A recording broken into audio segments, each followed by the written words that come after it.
Alhamdulillah ala ihsani wa syukrullahu ala taufiqihi wa amtinani wa ashhadu an la ilaha illallah wahdahu la syarika lahu ta'liman li sya'ni wa ashhadu anna Muhammadan abduhu wa rasuluhu da'i ila ridwani. Allahumma salli ala abdika wa rasulika sayyidina wa maulana Muhammad sallallahu alaihi wasallam wa ala alihi wa ashabihi wa ikhwanihi wa sallim tasliman katsiran. Amma ba'd. Wa qala Allah ta'ala fil Qur'anil Karim, a'udzu billahi minasy syaithanir rajim. Ya ayyuhalladzina amanu taqullaha wal tanzur nafsum ma qaddamat lighad wattaqullaha innallaha khabirum bima ta'malun. Shadaqallahul azim. Al-ayat. Puji dan syukur senantiasa kita panjatkan kepada Allah Ilahi Ghafur yang senantiasa memberikan bangsa Indonesia dengan tanah yang subur. Walaupun kebanyakan masyarakatnya tidak bersyukur, mudah-mudahan kita terhindar dari sifat takabur. Amin ya Allah ya Rabbal alamin. Salawat dan salam senantiasa terlimpah curahkan kepada suri teladan kita, yakni Nabi Muhammad sallallahu alaihi wasallam, kepada keluarganya, para sahabatnya, para tabi'in, tabi'innya, dan semoga kelak kita mendapatkan syafaatul uzma. Amin ya Allah ya Rabbal alamin. Berikutnya saya ucapkan terima kasih kepada Ibu MC yang telah mempersilahkan saya untuk bisa berdiri di hadapan para hamba-hamba Allah yang senantiasa ingin diakui sebagai hambanya yang baik, di hadapan Bapak, Ibu semua yang ingin diakui sebagai umat Nabi Muhammad SAW. Yang kedua, alhamdulillah di sini saya juga dihadiri ini oleh Bu Hajah Mila. Beliau senior saya di TKM Takhasus Kuliatul Mubalighin. Beliau menjadi ketua di penyelenggaraan pendidikan dan pelatihan untuk para dai. Alhamdulillah Bu Hajah bisa bertemu setelah di wisuda kemarin. Dan juga Ustadz Mikdar, ini juga senior saya juga. Beliau seorang yang energik. Mungkin ibu-ibu kalau seandainya dia masih muda dan belum punya istri, kayaknya mau mencalonkan dia sebagai mantu, Bu ya. Cuman sayang dia sudah punya istri. Tapi kalau saya bukan istri, saya itu punyanya iswan. Kalau istri itu 1, 2, 3, 3. Tapi kalau iswan 1. Alhamdulillah. Dan juga saya di sini alhamdulillah bertemu dengan Pak Haji Aris. Beliau meskipun usianya sudah senior, tapi kecintaan beliau kepada masjid itu senantiasa ada. Kita doakan semua yang tadi disebutkan mendapatkan rahmat dan berkah dari Allah Subhanahu wa taala. Amin. Dan juga saya lihat di sini ada anak-anak yang luar biasa. Nah, kami doakan anak-anak semua menjadi generasi yang akan melanjutkan perjuangan Islam. Engkau diberikan kecerdasan, hatinya, pikirannya, dan geraknya menjadi gerak yang diridhoi oleh Allah. Dan kepada para pengasuhnya, donatur semuanya, mudah-mudahan setiap harta yang dikeluarkan mendapatkan balasan yang terbaik dari Allah Subhanahu wa taala. Amin. Saya juga melihat tadi ini ibu-ibu yang herang-herang ini, yang herang-herang ini. Alhamdulillah tim parade tadi sebagaimana kata Pak Ustadz Ihsan, meskipun harapan Jawa Barat tapi nomor 1 di Bandung. Iya kan, harapan Jawa Barat gitu ya. Dan juga ibu-ibu sholawat. Wah, ini yang pada herang-herang juga dengan kerudung yang gemerlap gemincong. Sehat selalu ibu ya. Alhamdulillah. Ibu-ibu semua yang ada di sini juga, yang tidak bisa saya sebutkan satu persatu, yang ada di juru, yang ada di pantau, semuanya mudah-mudahan senantiasa mendapatkan keberkahan dari Allah Subhanahu wa taala. Amin ya Allah ya Rabbal alamin. Bu Ibu, bagaimana kabarnya pagi hari ini, sehat semua? Alhamdulillah, luar biasa.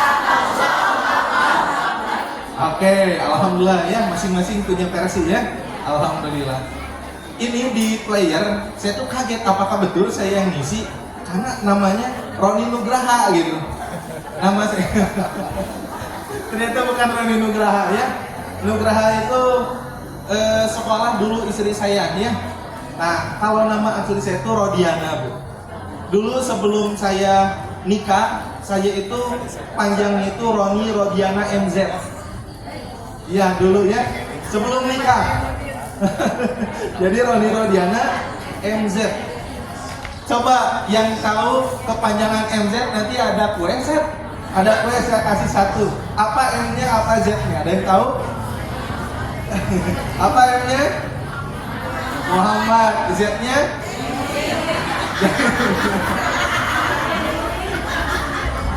Baik. Karena tidak ada yang bisa menjawab, jadi mohon maaf kuenya ditarik kembali ya. Hasil. Baik. Nama saya dulu ketika belum nikah namanya itu Roni Rodiana MZ. M-nya itu masih, Z-nya itu Zezaka. Tapi sekarang mau udah nggak Zezaka ya, karena sudah punya anak 5 ya. Karena begini, ya alhamdulillah ya. Sekarang mah berarti Ropa jadi apa Bu? Apa Bu? Apa? SPA. Kalau SPA sudah punya anak. Alhamdulillah. Ibu-ibu, saya tempat tinggal di Cileunyi Bumi Oren. Jadi kalau mau ke rumah saya, nanti ada gerbang Bumi Oren. Ya, masuk ke dalam. Nah, di depan itu ada rumah tingkat 2, ada mobil X-Trail sama Expander. Nah, itu mobil tetangga saya. Alhamdulillah, saya bahagia bisa bertemu dengan ibu-ibu semua, dengan bapak-bapak. Mudah-mudahan pertemuan yang singkat ini bisa membawa keberkahan untuk kita semua. Saya bicara sampai jam berapa Ustaz Meet Order? Jam 11. Gak ada tanya jawab kan? Kalau mau tanya jawab silakan di WA saja. Ibu-ibu yang saya hormati, alhamdulillah pada kesempatan ini kita sudah memasuki tanggal berapa? Ada yang tahu? Ada yang tahu tanggal berapa sekarang? 10 apa? Januari tahun keberapa? 2024. Ada yang tahu nggak sekarang tanggal, bulan, tahun keberapa dalam Hijriah? Wih, ibu pintar sekali. Tanggal berapa Bu? 28 apa Bu? Jumadil Akhir tahun 1445 Hijriah. Berarti Ramadan berapa lama lagi? 2 bulan lagi. Ramadan tiba, Ramadan tiba, Ramadan tiba. Ini tiba-tiba Ramadan. Baik. Pada kesempatan ini kita akan mencoba bukan membahas Ramadan ibu-ibu, tapi ada satu yang menggelitik bagi kita untuk dicari tahu bersama. Tadi ibu-ibu baca surat apa, ada yang tahu nggak? Surat yang dibacakan oleh tim sholawat ketika membaca Asmaul Husna. Surat apa? Cum tangan, bisa pikir ayat hadiah kok. Ada? Coba grup ini. Ad-Duha. Sebelum baca Asmaul Husna. Ada yang tahu? Cum. Apa ibu di belakang? Al-Maidah? Bukan. Al-A'raf. Al-A'raf ayat berapa? Entah di mana, entah di mana. Ayat-ayat kita tahu. Waduh, langsung apa lagunya ya? Ayat berapa Bu? 180. Betul atau tidak? Nah, karena saya menjawabnya, jadi kuenya nggak dikasih diberi ya?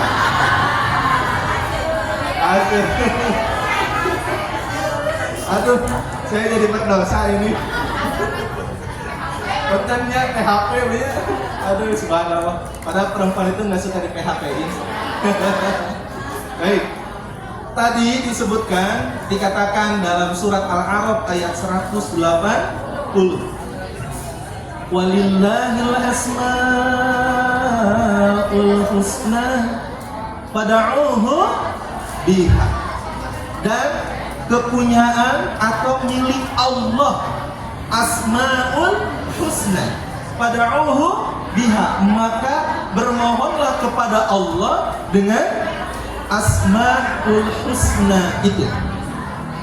Wa darul ladina yulhiduna fi asma'i, dan tinggalkanlah orang-orang yang menyalahartikan nama-nama Allah. Sayujzauna ma kanu ya'malun, kelak mereka akan mengetahui apa yang telah mereka kerjakan.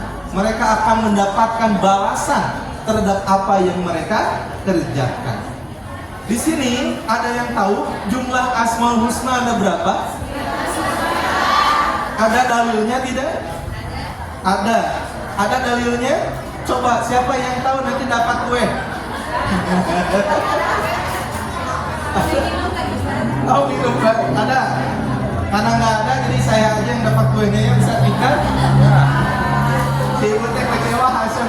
Betul ah. Capek deh. Baik. Dalilnya inna lillahi, bukan wa inna ilaihi rajiun. Eta mah ayat Quran. Tapi inna lillahi tis'atan wa tis'ina isman mi'atan illa wahidan man ahsaha dakhala jannah. Apa artinya? Sesungguhnya Allah memiliki 99 asma, 100 kurang 1. Barang siapa yang apa? Yang apa? Menghafalnya, man as-soha dakhala jannah, maka dia akan masuk ke dalam surga. Para hadirin hadirat rahimakumullah, yang dikatakan dengan man as-soha itu bukan hanya sekedar menghafal. Ibu-ibu tadi sudah melalui tahap yang pertama dengan membacakan Asmaul Husna. Itu sudah bagus. Tinggal naikin lagi kalau belum. Kalau sudah, naikin terus. Jadi yang dikatakan dengan man as-soha dakhala jannah adalah orang bukan hanya menghafal, tetapi yaitu satu yang dikatakan dengan man as-soha yang akan masuk surga itu di dalam kitab Al-Adhkar disebutkan satu, memahami maknanya. Catat, apa Bu? Memahami maknanya. Yang kedua, yang dikatakan dengan man as-soha itu adalah mengimani Asmaul Husna. Catat, buat status. Yang ketiga, yang dikatakan dengan man as-soha itu adalah mengamalkan kandungan Asmaul Husna. Seperti itu. Nah, jadi orang-orang yang paham terhadap Asmaul Husna, orang-orang yang mengimani Asmaul Husna dan dia mengamalkan kandungan Asmaul Husna, maka itulah orang yang disebutkan dengan dakhalal jannah, maka dia akan masuk ke dalam surga. Salah satu contohnya, ada yang tahu tidak di sini sifat al-mutakabbir, asma Allah al-mutakabbir artinya apa? Maha besar. Ada lagi? Yang maha luas, yang maha sombong. Boleh nggak Allah sombong? Boleh. Karena kesombongan bagi Allah adalah kesempurnaan miliknya. Boleh nggak kita sebagai makhluk sombong? Tidak boleh. Karena kalau kita makhluk sombong, menunjukkan aib dan kekurangan kita, menunjukkan kelemahan akal kita. Nah, itu makna dari al-mutakabbir. Kita tahu artinya, kita mengimaninya, bahwa yang berhak untuk sombong itu cuma satu. Siapa? Allah. Sedangkan manusia tidak berhak untuk sombong. Karena setiap kesombongan itu akan didatangkan kepada yang sombong itu, yang menghancurkannya. Namrud sombong atau rendah hati? Namrud sombong atau rendah hati? Jawab. Sombong. Siapa yang menghancurkan Namrud? Allah. Melalui siapa? Nabi Ibrahim. Firaun sombong? Dihancurkan oleh siapa? Nabi Musa alaihi salam. Abu Jahal sombong, dihancurkan oleh Nabi Muhammad atas perintah siapa? Allah. Artinya setiap kesombongan itu akan didatangkan kepadanya yang menghancurkan itu. Contoh lagi, ada satu hikayat. Ketika Allah menciptakan bumi, maka bumi itu luas, maka dia ada sombong. Karena aku diciptakan luas, enak dipandang, dan enak diinjak. Itu bumi. Karena bumi sombong, maka dalam hikayat didatangkan kepadanya gunung. Sehingga yang tadinya bumi itu sombong, ketika ada gunung langsung menjadi rendah. Seperti halnya ibu-ibu yang sudah berdandan glowing, tiba-tiba ayah jerawat. Kumaha rasanya? Kan biasanya ibu-ibu yang udah glowing, lamun ayah lalur kadek tenjorok, namanya. Tapi lamun tersepul memerenda dan yang sanggelan. Begitunya, tapi nggak bisa dipungkiri itu akan terjadi ya.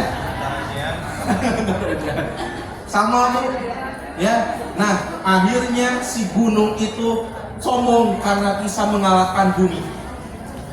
Karena yang sombong itu pasti didatangkannya menghancurkannya, maka didatangkan kepada si gunung itu besi. Apa? Pernah jalan-jalan ke lingkar nagrek? Pernah jalan-jalan ke lingkar leles? Itu teh gunung dibelah kunaon?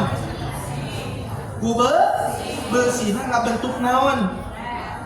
Beko dan alat berat lainnya, betul tidak? Akhirnya si gunung yang tadinya sombong karena bisa mengalahkan keindahan bumi, akhirnya kalah dengan besi. Si besi pun jadi sombong karena dia dapat mengalahkan gunung. Akhirnya apa yang terjadi? Allah datangkan kepada si besi itu yang menghancurkannya. Apa itu? Api.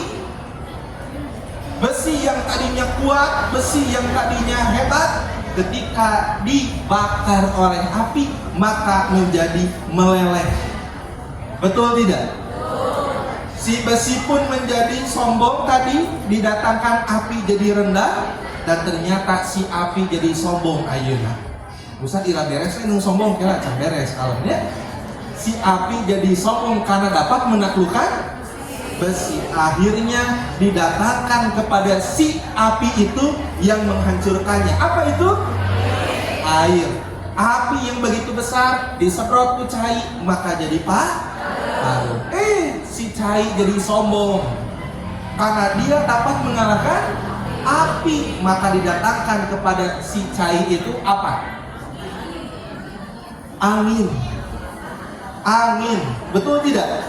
Jalan-jalan ke laut, jalan-jalan ke pantai. Punten lima lain pantun ya. Jalan-jalan ke laut, jalan-jalan ke pantai. Lihat ombak digerakkan kunaon eta? Ku angin. Subhanallah. Angin pun menjadi sombong karena dia dapat menaklukkan air. Didatangkan kepada si angin siapa? Siapa ayo? Bukan Avatar Eng. Ya. Avatar Eng teh manusia ya. Tapi siapa ya? Ternyata si angin sombong dan didatangkan kepada si angin itu adalah manusia. Jadi ada langsung nyetel kipas angin, tiris paruman anginan. Lalu badai memotoran supaya ulah masuk angin, jaket nancing kandel. Abis angin minum, minum red angin, produk HNI ya.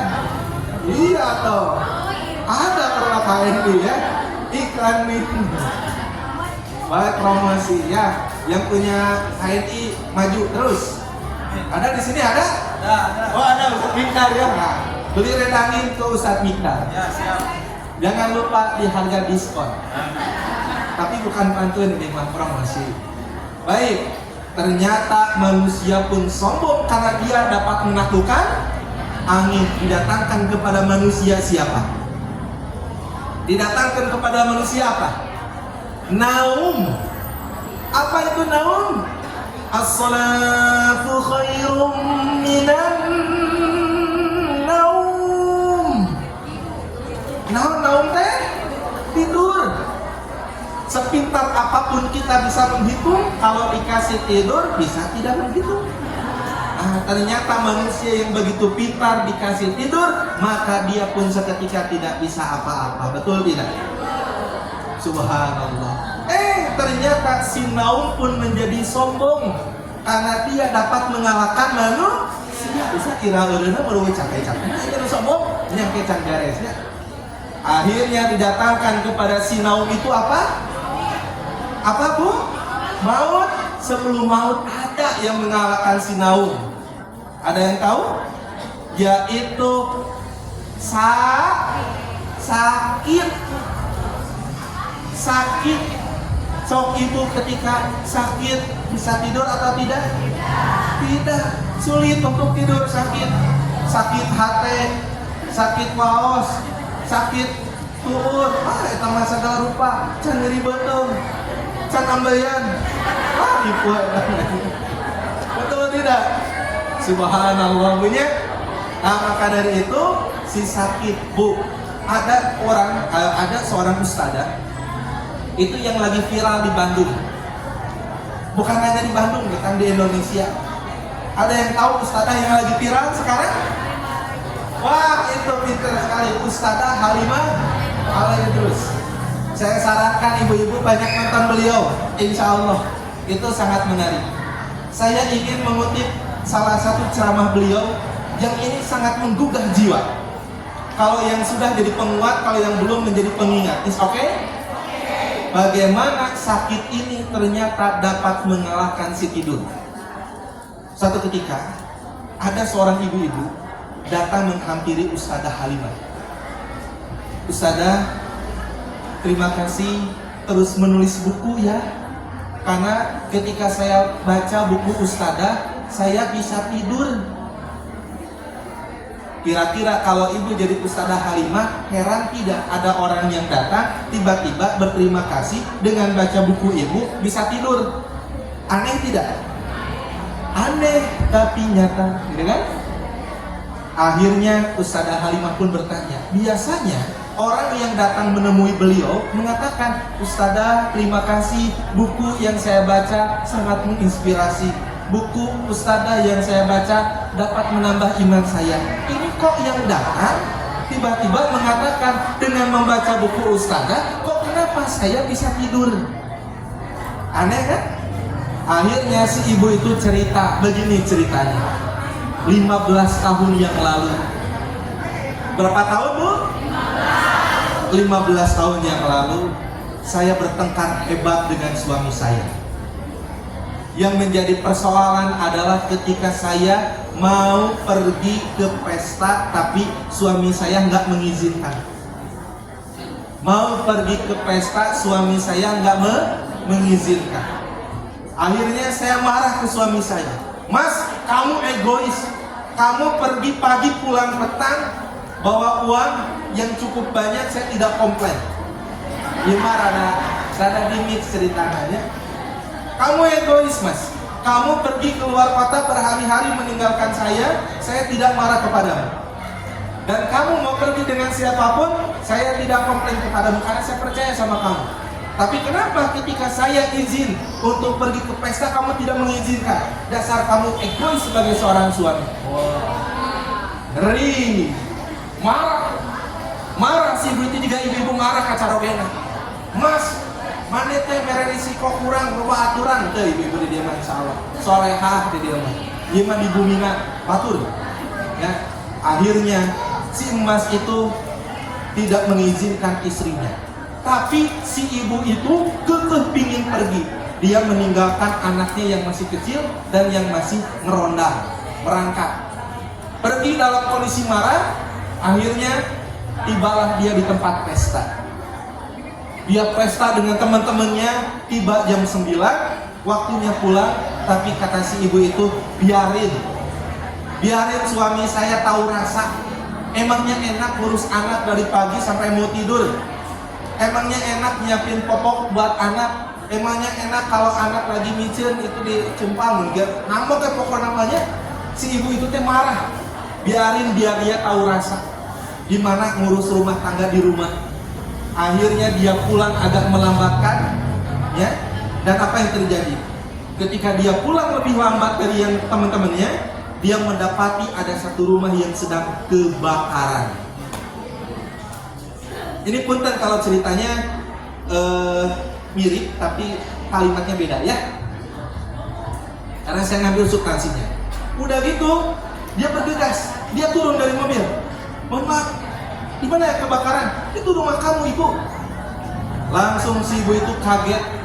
Dan ketika itu dia menuju ke tempat rumah yang kebakaran itu. Dan setelah api padam, diberitakan bahwa suaminya meninggal. Anak pertamanya meninggal. Yang tersisa hanya satu anak yang masih merangkak. Lalu seketika dia bilang, apakah ini benar nyata atau mimpi? Tapi ternyata ini adalah satu kenyataan pahit yang harus diterima oleh saya, kata ibu. Di mana rumah yang saya cita-citakan sudah terbangun, hangus terbakar. Dimanapun itu peralatan rumah tangga dan sebagainya sudah ada, hangus terbakar. Di mana suami yang saya cintai dan dia mencintai saya harus meninggal dalam kebakaran. Begitupun anak pertama yang menemani saya beberapa tahun harus terbakar. Dan anak yang kedua yang sedang merangkak, dia masih hidup tetapi dalam kondisi cacat karena luka bakar. Selama 15 tahun, kata dia, hati saya beku. Selama 15 tahun air mata saya kering. Yang ada saya hanya menyalahkan Allah. Allah tidak adil, mengambil semuanya dari saya. Allah jahat, kata si ibu itu. Bayangin, 15 tahun dia merasakan hati yang menyalahkan Allah. Tetapi dia bilang ke ustadzah itu, saya tetap sholat ustadzah, saya tetap umroh, saya tetap zakat, saya tetap infak, tapi nggak kenapa. Ketika saya melihat wajah anak saya menjadi kebangkit marah. Saya nggak nerima dengan takdir yang Allah berikan. Allah nggak adil, kata si ibu itu. 15 tahun dia merasakan hatinya yang sakit, ya Allah ya kan. Hatinya beku, air matanya sudah tidak lagi keluar air mata. Subhanallah. Itulah yang sakit, hatinya sulit untuk tidur. Mau tahu kenapa? Ketika baca buku ibu, ustadzah, saya jadi bisa tidur dengan lelap. Padahal 15 tahun saya sulit untuk tidur. Jadi diceritakan dalam buku itu, ketika Ustadzah Halimah sedang belajar mengajar di Tarim, beliau mau mengajar ketinggalan bis. Menunggu tiba bis yang terakhir, didapati ada seorang ibu yang sedang berzikir di dekat supir. Lalu dihampiri oleh Ustadzah Halimah itu dan berkata, kenalan. Tetapi setelah beres kenalan, si ibu itu terus mendikirkan la ilaha illallah, la ilaha illallah. Karena takut mengganggu ibu itu, akhirnya Ustadzah Halimah pergi ke belakang. Setelah selang beberapa menit, ketika bis sedang melaju dengan kencang, maka bis direm secara mendadak oleh pak sopir. Kenapa? Karena ada orang yang nyebrang. Maka seketika ibu tadi yang sedang berzikir itu terpental, badannya terbanting, tangannya tertusuk oleh besi. Begitupun Ustadzah Halimah, kepalanya terbentur. Ketika Ustadzah Halimah mau menolong ibu itu, didapati ibu itu mengatakan, ya Allah, alhamdulillah ya Allah, alhamdulillah ya Allah, engkau sangat cinta kepada hamba, engkau sayang kepada hamba. Ustadzah Halimah bingung pada waktu itu, kok ada orang yang badannya terlempar, terbanting, tangannya tertusuk oleh besi, tapi masih mengatakan, ya Allah makasih, ya Allah makasih, ya Allah, Engkau sayang padaku, ya Allah. Ustaz Halimah kaget. Ini orang dalam kondisi yang berlumuran darah masih sempat-sempatnya mengatakan pujian kepada Allah Subhanahu wa taala. Penasaran tak?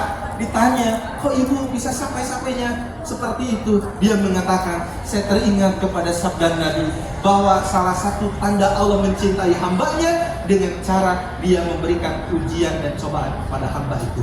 Dan Allah memberikan ujian kepadaku, tanda Allah mencintaiku.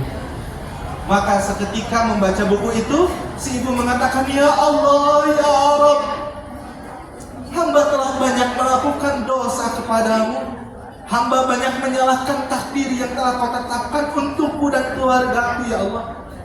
Hamba banyak menyalahkanmu, menganggap engkau tidak adil, menganggap engkau jahat. Tapi selama hati hamba membencimu, ya Allah, engkau masih mengizinkan hamba untuk sholat bersujud kepadamu. Engkau masih mengizinkan hamba untuk bisa pergi umrah. Engkau masih menggerakkan hamba untuk berbuat baik kepada sesama. Sedangkan hati hamba pada waktu itu sudah beku, air mata sudah tidak keluar lagi, ya Allah. Maafin aku, ya Allah. Maafin hambamu ini, ya Allah, yang telah banyak berbuat dosa, yang tidak menerima setiap ketetapan dan ketentuanmu, ya Allah. Akhirnya dia datangi anaknya, lalu dia pun, nah, maafin mama. Selama kamu tunggu sampai sekarang, setiap kali melihat kamu, maka setiap kali rasa marah mama membeledak. Dan sekarang tidak tahu kenapa ketika mama membaca buku ini, mama menerima takdir yang telah Allah berikan kepada kami sekeluarga ini. Ya Allah, ya Allah. Lihat ibu-ibu, akhirnya apa yang terjadi? Si ibu itu, dia sembuh hatinya. Hati yang sudah membeku mencair, air mata yang sudah tidak keluar akhirnya tumpah. Dan dia bersujud kepada Allah, dan Allah pun memberikan ketenangan kepada batinnya. Dia tidur dengan lelap walaupun hanya beberapa menit saja. Subhanallah. Itulah ibu-ibu, ternyata dengan kita menerima takdir Allah, maka itu menjadi salah satu solusi agar kita menjadi hamba yang berhasil dunia dan akhir. Saya ambil kembali materi yang awal tadi. Ya, ini cukup selesai ceritanya. Ya, cukup saya selesai. Saya mau menyambung lagi. Karena tadi ngobrolin sakit gitu ya. Sakit itu mengalahkan itu. Si sakit, dah cerita Ustazah Halimah Al-Idrusnya selesai. Selesai. Ini dijadikan hikmah untuk kita. Nanti hikmahnya saya terakhir diterangkan. Karena berhubung sudah jam 12 kurang 1 jam setengah. Begitu ya? Bisa aja. Selesai, saya lanjutin kepada kesombongan. Akhirnya si sakit sombong karena dia dapat mengalahkan si tidur. Lalu siapa yang akan mengalahkan sakit? Al-maut. Maut. Ternyata ketika si sakit sombong, maka didatangkan kepadanya kematian. Ternyata kematian pun menjadi sombong. Lalu siapa yang akan mengalahkan si mati? Siapa yang akan mengalahkan kesombongan mati? Allah. Nanti Allah akan menyembelih si mati, si maut. Saat orang yang beriman dan beramal saleh dimasukkan ke dalam surga, maka selamanya dia masuk ke dalam surga tidak mati. Begitupun si mati, si maut akan disembelih oleh Allah ketika orang yang mendustakan Allah, mendustakan Rasul, mendustakan kitab-kitab Allah dimasukkan ke dalam neraka, maka maut pun akan disembelih oleh Allah. Sehingga akhirnya dia merasakan siksa di neraka abadan selamanya. Apa kesimpulan yang bisa kita ambil dari asma ini Al-Mutakabbir? Artinya saat kita tadi memahami maknanya, oh, kesombongan bagi Allah adalah kesempurnaan miliknya. Sedangkan kesombongan bagi makhluk, bagi manusia, tanda lemah akalnya si makhluk. Satu maknanya. Terus lagi kita mengimaninya seperti itu. Dan yang terakhir tadi, kita mengamalkan kandungannya. Apa? Ternyata kita harus rendah hati kepada sesama, rendah diri kepada Allah Subhanahu wa Ta'ala. Jika satu asma al-mutakabir itu dibahas, dipelajari, diamalkan kandungannya, dakhalal jannah, masuk ke dalam surga.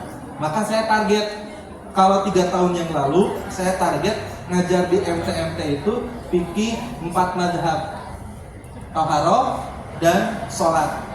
Nah tahun sekarang 2024 saya rencana ngajar ke setiap MT itu adalah kajian Asmaul Husna. Mohon doanya, mudah-mudahan dikasih sehat. Nah, ibu-ibu, kenapa hal ini perlu dibahas? Apa sambungannya dengan tahun 2024? Karena target 2024 adalah punya pemimpin. Sama kampanye sih ya banyak. 2024 kita ingin memiliki akal yang sehat. Akal yang sehat. Saya mendengar salah satu ceramah dari Kiai Haji Muhammad Bakhit. Beliau seorang mursyid, ya, guru bakhit, tinggal di Kalimantan Selatan. Ya, beliau memiliki satu keunikan ketika menyampaikan ilmu-ilmu tasawuf. Itu menarik sekali. Nah, salah satu kajiannya di dalam kitab Al-Hikam karya Ibnu Athaillah As-Sakandari. Di nomor 8 beliau menjelaskan tentang ma'rifat. Ma'rifat di sana itu mengenal. Yakni beliau mengatakan bahwa manusia dibagi menjadi 3 golongan. Dibagi menjadi 3 golongan dalam hal mengenal kepada Rabb-Nya. Ini nanti endingnya 2024 harus menjadi orang yang syukur dan tafakur. Yang pertama, golongan yang pertama disebut dengan lahum aklun, mohon maaf, la akla lahum. Apa bu? La akola lahum. Apa artinya? Manusia yang tidak punya akal. Adanya manusia yang tidak punya akal? Ini dalam hal mengenal Allah. Siapa Ustaz yang dikatakan dengan la akla lahum? Yaitu orang yang hanya tahu kepada makhluk tapi tidak tahu kepada siapa pemilik dan penciptanya. Itulah orang yang la akla lahum. Orang yang hanya mengenal makhluk tapi tidak mengenal pemilik dan penciptanya. Seperti siapa? Seperti kambing. Olah, Ustaz seperti kambing. Contoh, kambing itu yang dia kenal hanya pengembalanya saja. Yang kambing kenal siapa yang menghantarkan makanan untuk dia. Tapi dia tidak kenal dengan siapa pemilik dan yang punya dia. Itu si kambing. Saya doakan. Ibu-ibu punya rezeki lebih, punya investasi kambing. Amin. 20 ekor minimal. Amin. 20 ekor. Disimpan di lemburna. Yang jadi pertanyaan, siapa yang akan ngasih makan si kambing? Ibu langsung? Siapa? Si penggembala yang hadir di sana, betul? Apakah si pengembala itu dibiarin nggak sama ibu sampai nggak dikasih gaji? Ibu ngasih gaji per bulan sama si pengembala itu, betul? Baik. Terus si pakan apakah gratis? Harus beli? Dari mana si pengembala bisa beli pakan? Dari ibu semua yang punya embe. Betul tidak? Si pengembala beli pakannya tiap pagi sore datang ke si embe ngasih makan. Nah, anggap si embenya sudah 1 tahun dan ibu pun kangen. Ibu kangen pingin ketemu sama si embe. Ya, akhirnya ibu datang ke kampung ibu. Mana embe anu abi teh itu. Kira-kira ketika ibu ngontrol si embe itu antusias nggak melihat ibu? Harenya, hare, betul tidak? Tapi ketika pengembala yang ibu kasih gaji kepada dia, ibu ngasih uang buat makan si embe datang kepada si embe, bagaimana respon embe? Bahagia tidak? Ber, itu sarana.